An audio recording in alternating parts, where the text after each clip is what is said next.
Nenhuma morte apagará os beijos, e por dentro das casas onde nos amamos, ou pelas ruas clandestinas da grande cidade livre, estarão para sempre vivos os sinais de um grande amor. Esses densos sinais do amor e da morte com que se vive a vida.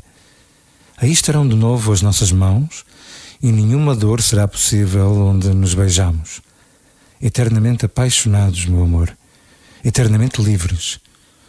Prolongaremos em todos os dedos os nossos gestos e, profundamente no peito dos amantes, a nossa alma líquida e atormentada desvendará em cada minuto o seu segredo, para que este amor se prolongue e, noutras bocas, ardam violentos de paixão e os nossos beijos e os nossos corpos se abracem mais e se confundam mutuamente, violentando a noite, para que outro dia, afinal, seja possível.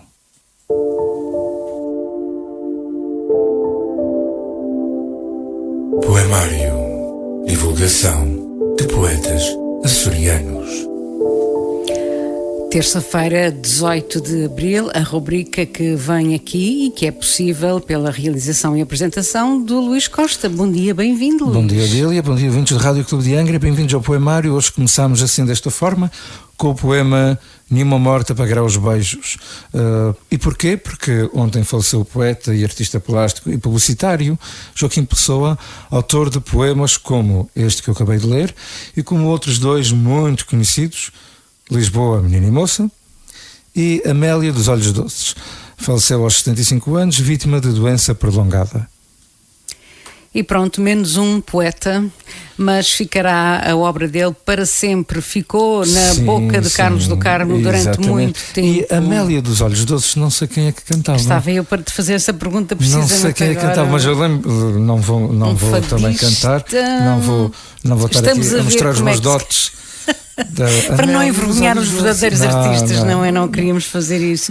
De facto, a Amélia dos Olhos Doces é tão bonita também. Sei quem saberá, mas eu agora não consigo também saber para já. O nosso João Luís certamente saberá quem é. Mas pronto, vamos então viajar aqui para os Açores. Vamos começar na Ilha de São Miguel. Nascida na Achadinha, Adelaide Freitas, a 20 de abril de 1949. Licenciou-se na University of Massachusetts, em North Dartmouth, e doutorou-se em literatura comparada na City University of New York, com uma tese intitulada Moby Dick. A Ilha e o Mar, metáforas do caráter do povo americano. Em 1979 ingressou na Universidade dos Açores, mas voltando aqui um bocadinho atrás, eu ia dizendo açoriano, mas porque a Ilha e o Mar tem tudo a ver também connosco, não é? Mas não, neste caso é o povo americano. Em 1979 ingressou na Universidade dos Açores, onde é professora de Sociedades e Cultura Norte-Americana e Literatura Norte-Americana. Na sua universidade tem exercido vários cargos diretivos e científicos nas áreas da sua especialidade. Os seus interesses científicos centram-se na literatura norte-americana e açoriana, tendo publicado diversos trabalhos nessas áreas. É uma poetisa notável. Como atividade política, foi eleita deputada à Assembleia Legislativa Regional pelo Círculo de São Miguel na legislatura de 88 a 92 e exerceu cargos diretivos na estrutura partidária do PSD, tanto na Comissão Política Regional como no Conselho Regional, assumindo ainda a vice-presidência da Comissão Política da Ilha de São Miguel. Foi vereadora da Câmara Municipal da Vila do Nordeste e presidente do Instituto de Ação Social dos Açores entre 1991 e 1996. Ainda em São Miguel, em Ponta Delgada, vamos passar para outro poeta, nascido a 18 de abril de 1842. Falo-vos de o grande Antero de Quental. Em 1858, com 16 anos, matriculou-se em Direito na Universidade de Coimbra e aí obteve, em 1864, o diploma de bacharel, após frequência e com aproveitamento bastante modesto. Depressa se notabilizou entre a juventude estudantil pela irreverência e espírito generoso, pelo fôlego poético e talento literário, pelas causas cívicas e políticas em que participava. De espírito inconformista, avesso à estagnação e ao conservadorismo, moviam-no com convicções firmes quanto ao advento de um mundo novo governado por ideais de justiça, liberdade e amor que era urgente preparar. Se foi em Coimbra, no convívio com os amigos, que se revelou a enorme riqueza e complexidade do coração e inteligência do jovem Antero, foi aí igualmente que se evidenciaram sinais de indecisão quanto ao projeto de vida. Começava assim uma via sacra de propósitos generosos, mas pouco consequentes. Projeto a combater em Itália, integrado nas fileiras do exército Garibaldi, aprende na imprensa nacional o ofício de tipógrafo e vai exercê-lo em Paris, frequenta o Colégio de França e visita Michelet, a quem oferece as odes modernas, pondera inscrever-se como voluntário no exército papal, viaja depois pelos Estados Unidos da América e fixa-se em Lisboa e passa a viver em casa de Jaime Batalha Reis, o local onde se reúne o grupo Cenáculo.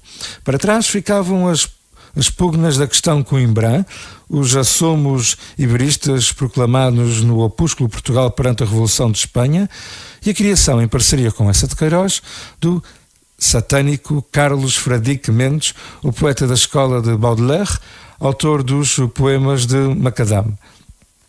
O apelo da intervenção social mobiliza-lhe as energias para se envolver a partir de 1870 em iniciativas como a fundação de associações operárias, a Organização dos Trabalhadores Portugueses e a sua filiação na Associação Internacional dos Trabalhadores, a direção e colaboração em jornais, como sucede com a República, Jornal da Democracia Portuguesa e o Pensamento Social.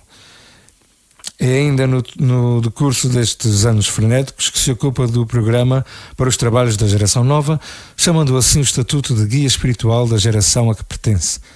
Participa também nos trabalhos que levaram à fundação do Partido Socialista.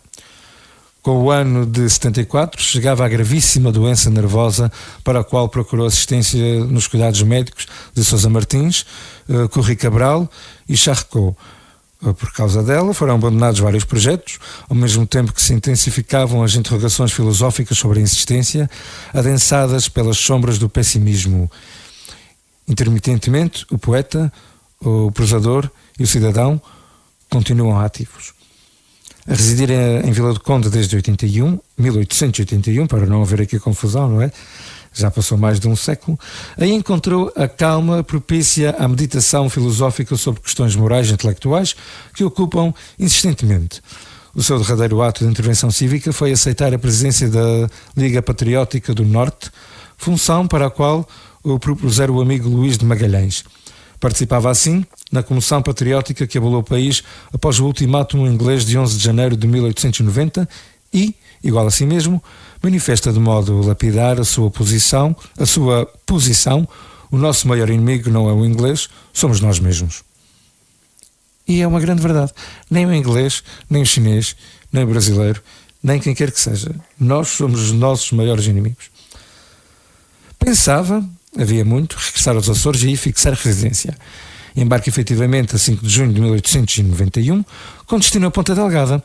Nessa cidade, junto ao muro do Convento da Esperança, acabou por se suicidar com 2 tiros no dia 11 de setembro. O suicídio de Antero curou uma existência densa onde a luz e a sombra, a razão e o sentimento esculpiram umas fins de muitos e perturbadores enigmas. O suicídio tem valor de resposta exorbitante a 2 excessos mortais do seu intenso viver: a cândida entrega à vitória final do bem e a radical angústia quanto ao seu ansiado advento. Sagrou-se assim como o menos retórico de quantos poetas e prosadores povoam a literatura portuguesa. A consagração de Antero como poeta passa pela publicação de 2 obras desiguais e únicas quanto à forma e quanto à temática. As Odes Modernas introduziram-no no panorama da poesia nacional, numa voz de inconformismo e revolta que encontra inspiração nos acontecimentos dramáticos da cena social e política. Ao desligar-se de tópicos rotineiramente glossados pelos festejadores dos salões literários, o livro não podia passar despercebido e acabou por se transformar num dos rastilhos da polémica Bom Senso e Bom Gosto. Não obstante a reposição da obra em segunda edição, em 75, o autor assume em relação às Odes Modernas distanciamento crítico e reconhece que, além da declamatória e abstrata, por vezes, aquela poesia é indistinta e não define bem e tipicamente o espírito que a produziu. Sem nunca enjeitar o vigor revolucionário da juventude, Antero tinha, entretanto, crescido em ponderação filosófica e agitação interior. Data de 86 o volume de sonetos completos, com prefácio de Oliveira Martins. A organização estrófica de 14 versos oferecia o molde perfeito onde podia condensar os ímpetos metafísicos e místicos de uma sensibilidade dilacerada por tensões jamais resolvidas. A consciência inquieta e sofrida que se confessa nesses versos não cabe na experiência lírica do eu individual, porque nela pulsa a universalidade transcendente da própria condição humana. Se nos sonetos, Antero sente o que pensa, nos ensaios filosóficos em que trabalhou durante os últimos anos, ele pensa o que sente. Homem de debate interior, peregrino do absoluto, pensador do social e do histórico, militante do Portugal moderno, a aventura pessoal de Antero, prisioneira de insuperadas contradições existenciais, perfila-se pelos tempos fora como um dos mais inquietantes desafios da consciência humana. Viajamos agora aqui para a Ilha Terceira. José Geraldo Vieira, nascido no Porto Judeu, a 16 de abril de 1896. Emigrou com 3 meses de idade na companhia dos pais para o Rio de Janeiro e foi de novo registado nessa cidade, o que levou a haver por muito tempo uma confusão ao lugar de nascimento. Estudou no Colégio Salesiano de Santa Rosa, em Niterói, e formou-se em Medicina na Faculdade de Medicina do Rio de Janeiro, tendo os estudos sido financiados pelo seu tio Manuel Correia Vieira Júnior. Os pais, gente de fracos recursos, morreram em 1908. Ele foi médico da Beneficência Portuguesa, no Rio de Janeiro, mas manteve a ligação profissional e científica com a França e a Alemanha, onde se doutorou, tendo, contudo, abandonado a profissão nos anos 40 para se dedicar exclusivamente à literatura. Tornou-se num dos maiores escritores brasileiros, primeiro em 1919, com a sua tese da Academia, O Instinto Sexual, e depois com uma vasta obra de ficção, poesia e crítica de artes plásticas em 18 livros ao todo. O seu primeiro romance de êxito foi A Mulher que Fugiu de Sodoma. Assumiu culturalmente as suas raízes e origens açorianas, tendo visitado a Ilha Terceira em 1919, onde se demorou um mês em Angra do Heroísmo, reencontrando o avô e convivendo com a família em casa de quem se hospedou. Deixou memória desses convívios numa entrevista dada ao jornalista Alexandre Amaral no O Mundo Português do Rio de Janeiro. 2 dos romances de Geraldo Vieira estão mais ligados a Portugal. A 40ª Porta, cuja ação é centralizada em Portugal e com personagens portuguesas, e também Território Humano, que é o mais autobiográfico, incluindo até, tal como o autor fez, uma viagem aos Açores. De seguida, vamos para São Jorge. Nuno Álvares de Mendonça, nascido nas Velas, a 12 de abril de 1927, fortemente influenciado pelo pai, começou por se dedicar à pesca desportiva. Aos 14 anos de idade, tirou a cédula marítima e 2 anos mais tarde dedicava-se já à caça da baleia, em armação baleeira pertencente à família. Nos anos 70 fixou-se com a família na Ilha Terceira e uma década mais tarde na Ilha de São Miguel. Até à reforma dedicou-se à pesca à toneira, tendo sido proprietário do único navio atoneiro português com sistema de pesca do cerco e avento com ele, pescado nos mares dos Açores, Cabo Verde e Golfo da Guiné. Autor de obras de referência no âmbito da etnografia marítima açoriana, Memórias de um Baleeiro, trata-se de um documento vivo de fatos vividos e sentidos pelo autor durante o tempo em que foi baleeiro. Vamos novamente para São Miguel, Ribeira Grande, Oliveira São Bento, nascido a 21 de abril de 1893. Poeta e escritor, passou uma adolescência difícil devido a dificuldades financeiras que não lhe permitiram seguir os estudos de uma forma continuada. Andou 2 anos no seminário de Angra, desistiu por falta de vocação e aguardou até aos 16 anos para assentar praça no exército e poder sustentar-se. Assim o fez, mas requeriu licença para estudos. Quando essa licença acabou e ficou sem a respectiva bolsa, conseguiu um emprego como secretário particular do Marquês de Jácome Correia. Foi com essa situação de maior desafogo que publicou o seu primeiro livro, Lua e Mar. Com 19 anos, passou a redator secundário do jornal A República, dirigido por Francisco Luís Tavares. Em 1915, partiu para Lisboa com a finalidade de cursar Direito. Continuou a trabalhar para a imprensa para sobreviver até encontrar uma situação mais desafogada quando colaborou num jornal de New Bedford. Entretanto, interrompeu o curso para cumprir o serviço militar, mas acabou por se licenciar em 1922. Regressado a São Miguel, instalou-se 5 anos na Ribeira Grande como advogado. Residindo em Ponta Delgada, continuou a profissão, mas a sua atividade estendeu-se pela colaboração na imprensa, pela intervenção cultural através de palestras e também pela militância política. Ainda universitário, enviava colaboração para o Jornal do Protesto, órgão do Centro Socialista Antero de Quental, de Ponta Delgada, há palavras que às vezes irritam. Solidarizando-se com as lutas operárias. Estava difícil. Essa é sempre difícil. Epá, e depois de uma noite de trabalho, as coisas às vezes...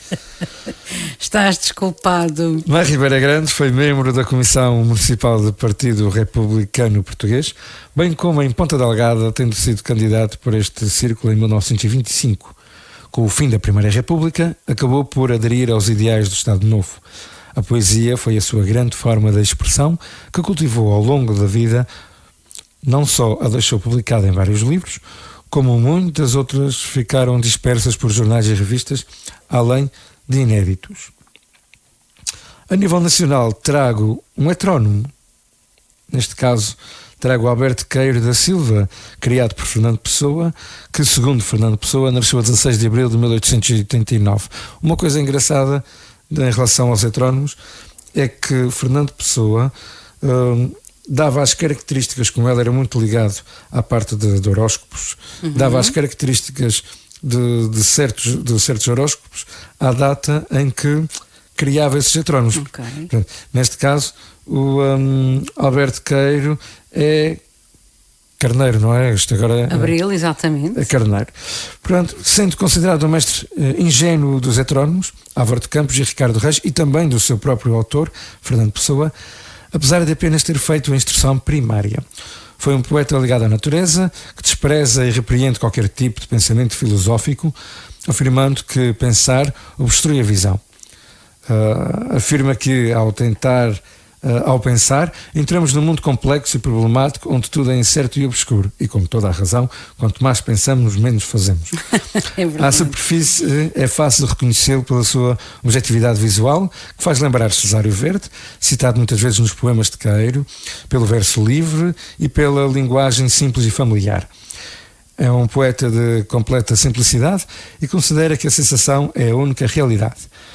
Suas principais obras são O Guardador de Rebanhos, O Pastor Amoroso e Poemas Inconjuntos.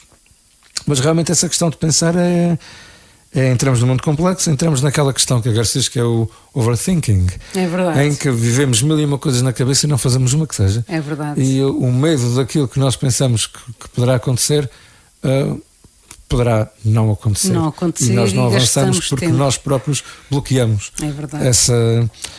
Os nossos futuros, certo? Podemos dizer assim, bloqueamos o nosso futuro porque a nossa mente estagna ali. Trago também Rosa Maria de Betancourt Rodrigues Lobato de Faria, nascida em Lisboa a 20 de abril de 1932. Foi atriz, escritora, romancista, poetisa, contista, dramaturga e guionista de novelas e séries portuguesas. Viveu em Entrecampos e estudou, dos 13 aos 17 anos, no Instituto de Odivelas, colégio para filhas de militares, e também no Colégio Moderno. Estudou Filologia Germânica na Universidade de Coimbra. Depois de se ter tornado dona de casa e empregada de uma loja de eletrodomésticos, teve a sua primeira experiência como atriz por volta dos 40 anos. Portanto, donas de casa e empregadas de lojas de eletrodomésticos já sabem, se têm 30 e poucos, a vossa carreira de atriz ainda está pode começar muito aos 40. tempo, é verdade. Podem fazer tudo e mais alguma coisa, não interessa a idade em que começam. Então, isso tudo, a sua primeira experiência, foi pela mão de António Pedro Vasconcelos, que ele levou a participar no filme Perdido por 100, se não me engano, de 1973. Por volta dos 50 anos, inicia um percurso regular na televisão. Nicolau Breiner leva para o elenco de Vila Faia, a primeira novela portuguesa. Quase ao mesmo tempo voltou ao cinema com Lauro António em Paisagem Sem Barcos. Em finais dos anos 80, colaborou na escrita do guião da sitcom Humor de Perdição, ao lado de Hermano José e Miguel Esteves Cardoso, sitcom em que também participava como atriz. A esta primeira experiência seguiram-se outras diversas séries e novelas, tais como Passarelo, lembro-me bem de ver esta, Pisca Pisca, Nem o Pai Morre, Nem a Gente Almoça, Telhados de Vidro e Tudo ao Molho e Fé em Deus. Foi a letrista que, a par de José Carlos Ari dos Santos, permanece como a mais bem-sucedida no Festival da Canção, o Festival RTP da Canção, tendo obtido 4 vezes o primeiro lugar com Amor de Água Fresca, Chamar a Música, Baunilha e Chocolate e Antes do Adeus. Foi também nos anos 90 que surgiu como autora de romances. No conto, publicou livros dedicados às crianças. Na poesia, foi autora de A Gaveta de Baixo, longo poema inédito, acompanhado de aguarelas de Oliveira Tavares, estando o resto da sua obra poética reunida em volumes, poemas escolhidos e dispersos. Para o teatro, escreveu as peças A Hora do Gato, 7 anos, Esquemas de um Casamento e A Severa. Vitimou-a uma anemia aos 70 anos. E por hoje é tudo, já sabe, pode seguir o Poemário pelas redes sociais, Facebook, www.facebook.com/poemariorca e pelo Instagram, luis.mv.costa ou então poemário_cores. Se ainda não segue, poderá também seguir a página do Rádio Clube de Angra, tanto no Facebook como no Instagram, mas também pelo canal do YouTube. Basta subscrever e seguir todos os conteúdos que são partilhados aqui na rádio. Para finalizar, estamos presentes no meu canal, lá a nossa RCA a fazer parte da listagem, e na madrugada de sexta-feira, já sabe, às 4 da manhã, também poderá ouvir o Poemário. Se estiver com insónios, fique na nossa companhia. Se for o caso dos nossos imigrantes, vão ouvir então o Poemário Horas Decentes. Para terminar, ainda antes do poema, fica a informação que no início não conseguimos dar. A Amélia dos Olhos Doces foi interpretada por Carlos Mendes.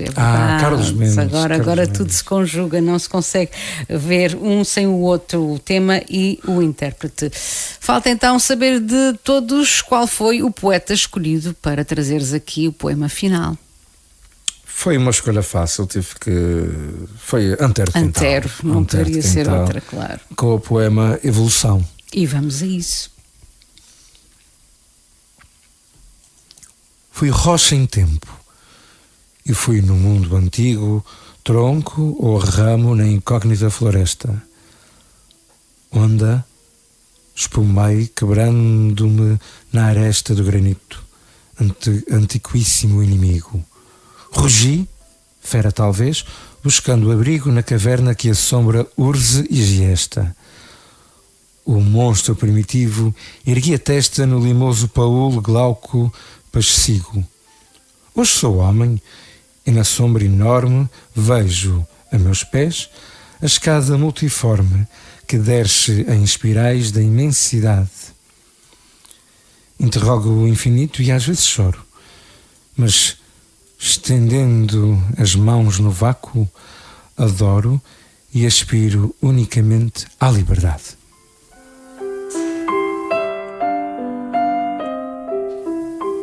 E pronto, não podia ser de melhor forma um poema de Antero para terminar a edição de hoje do Poemário. De hoje a 8 dias estaremos aqui novamente com novos poemas. Daqui até lá, continuação de uma boa semana, Luís. Muito obrigado, Adélia. Uma boa semana para ti e uma boa semana para todos os nossos ouvintes.